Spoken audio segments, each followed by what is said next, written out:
気の早い奴らだ。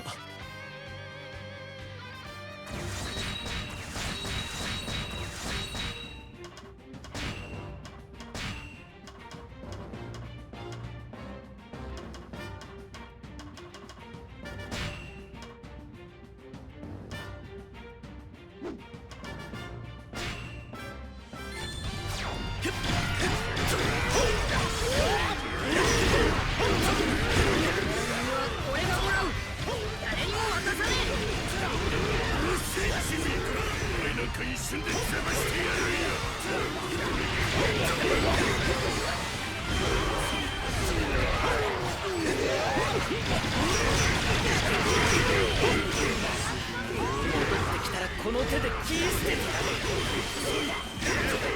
あの男はついには取らせねえ。こっちの方が目が不敬。そうか、君もか。だが僕の獲物だ。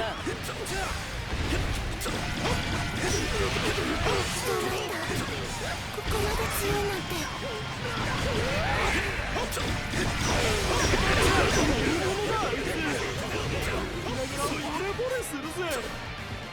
名を隠しても人気を取るか、麦わら。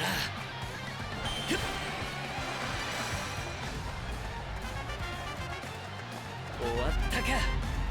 覚悟しろ麦わら。今倒してやる。言ったはずだべ。お前には取らせねえキャベンディッシュ。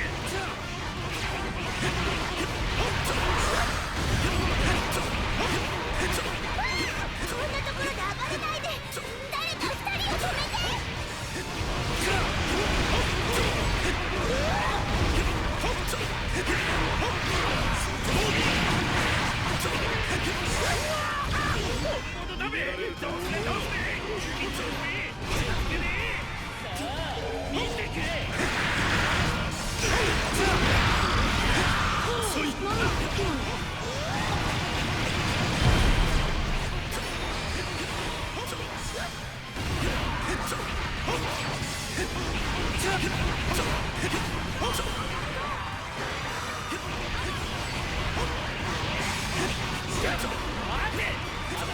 ついてないぞ。僕の最悪の世代を全員消すんだ。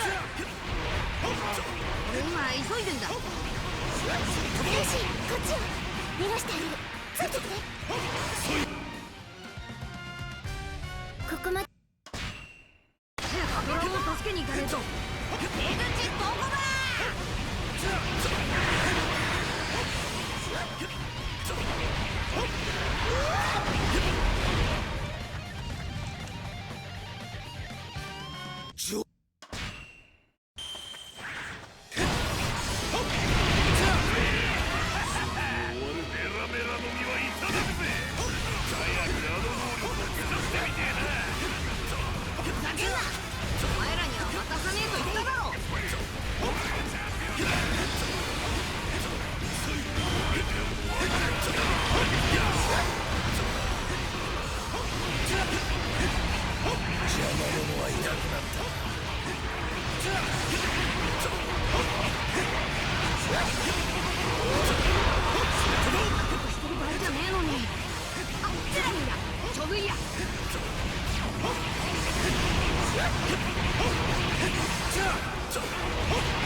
どうしても戦わないとダメなのか。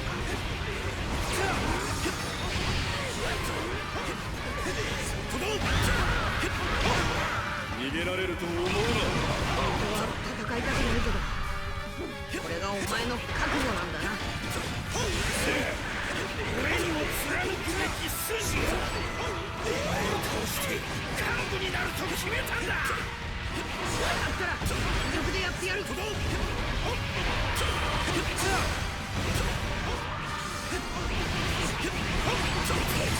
勝も暗殺も失敗してるからざまだ。俺は何も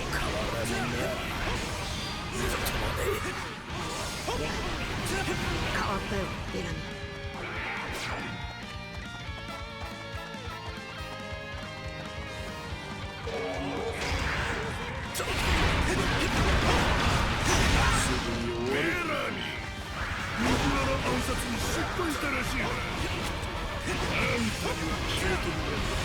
スヤマンテ様の指示だ。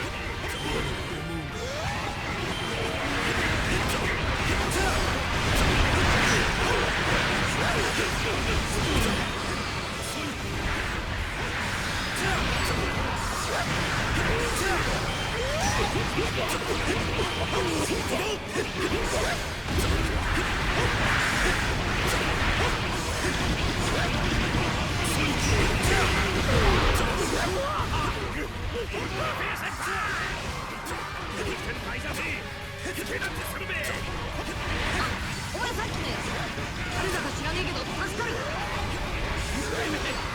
そうもねえべ。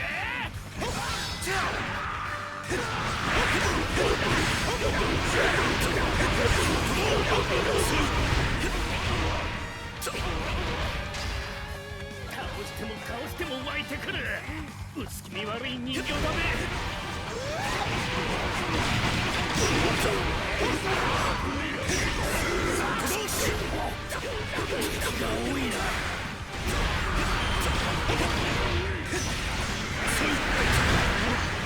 エラミンの仲間じゃねえのか。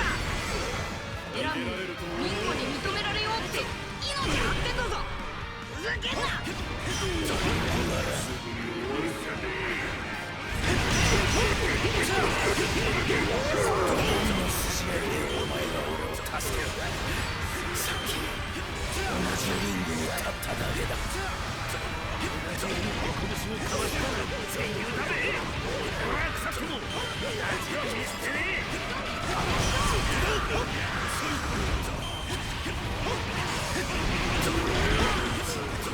役に立たねえな。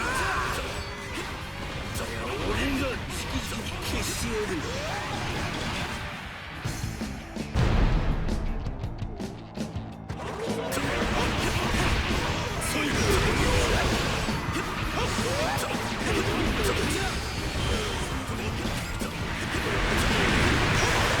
逃げられると思うな。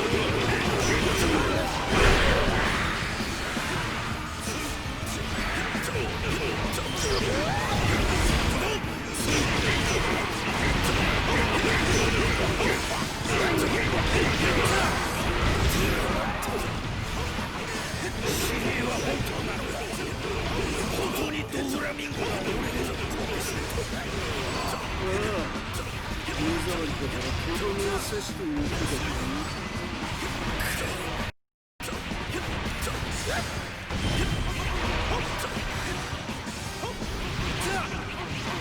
すぐに終わる。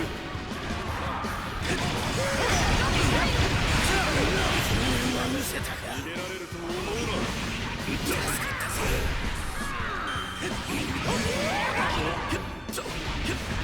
仲間を見捨てるようなやつを俺は許さねお前が首を突っ込むことじゃねえんだよ。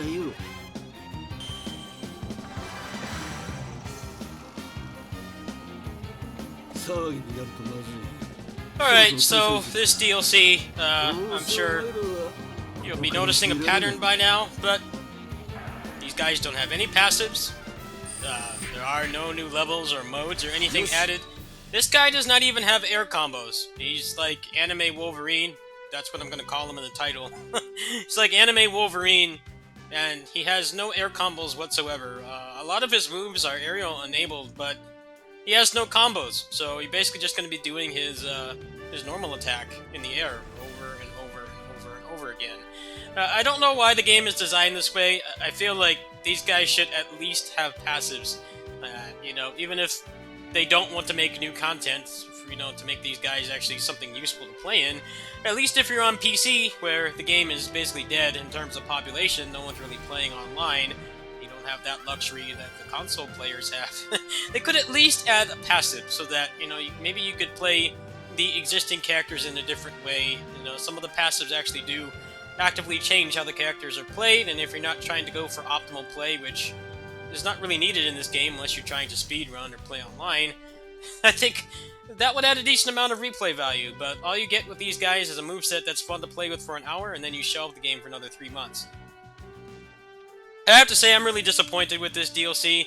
I don't really think it's fair that they're charging $30 for this, and there's nothing resembling content to go with it. I mean, my minimal expectation was for them to at least have some passives or something, so that maybe I could play some of my old favorites in a different way. Maybe you could give them more attack speed or something like that. Something like that would be fun, even though I 100%ed this game like 6 months ago. At least I would have something to come back for. But the way it is now, you just play as these guys for an hour and you're done. So if you haven't bought the DLC, I can't really say I recommend it. I'm pretty sure by the beginning of next year, they're probably going to steeply discount this, and then maybe it will be worth it. It'll probably be a lot of fun to play with these guys if you have a group to play online with, but if you don't, then there's a lot of other ways you can spend $30 better than this DLC. Hades just came out on Switch. You can get way more game time out of that than this. Plenty of other games I've covered on the channel are way cheaper than this. I honestly think it's highway robbery for them to charge this much and not even do like the bare minimum, which is just like giving them some passives. I find it odd that Muso games are like the kings of recycling assets, even more than like the Morgan Sprite and Capcom. Hyrule Warriors got like 400 hours of content out of the same like dozen maps. Everybody complains about the repetitive map environments or level environments in Avengers, and that part doesn't particularly bother me in that game because I play a lot of Muso games. I put tons and tons of time, easily thousands of hours at this point, into Muso games over the years, and I don't really mind playing on the same map over and over as long as I get to enjoy the combat uninterrupted. I don't think that's the issue. It's just that they're not even bothering to recycle the assets in an interesting way. They could have easily added some kind of new mode with the existing assets, maybe add some new objectives, add like an accessory system, or maybe some new passives, or let you break the level cap or something. I think that would have gone a long way and can't have possibly cost as much as it did to make these beautiful animations. I think the characters themselves look pretty cool. I am an outsider to One Piece. I don't know anything about this series outside what they've shown in the Pirate Warriors series of games, but they look pretty good. They are relatively fun to play. It's just that, this is coming out close to a year after the game released, and there's just like not really much to use them on. I think it took me about 40 hours to 100% this game. The only thing I have left to do is max out everybody, and I could do that with Cheat Engine, but a lot of the characters I didn't max out are the ones that don't have air combos and aren't really fun to play, so I didn't really feel like subjecting myself to that torture. We've got one more DLC pack after this. I would not be surprised if it's more of the same. They're probably just going to dump them into a game we all finished almost a year ago at that point. I think it's going to be another 2 to 3 months before the next one. I think they're supposed to come out by the end of this year, but I don't know, unless they pull a fast one, a miracle, and they put out new modes or something to warrant coming back to this game. I would not recommend buying this DLC. Anyway, I'll catch you guys tomorrow.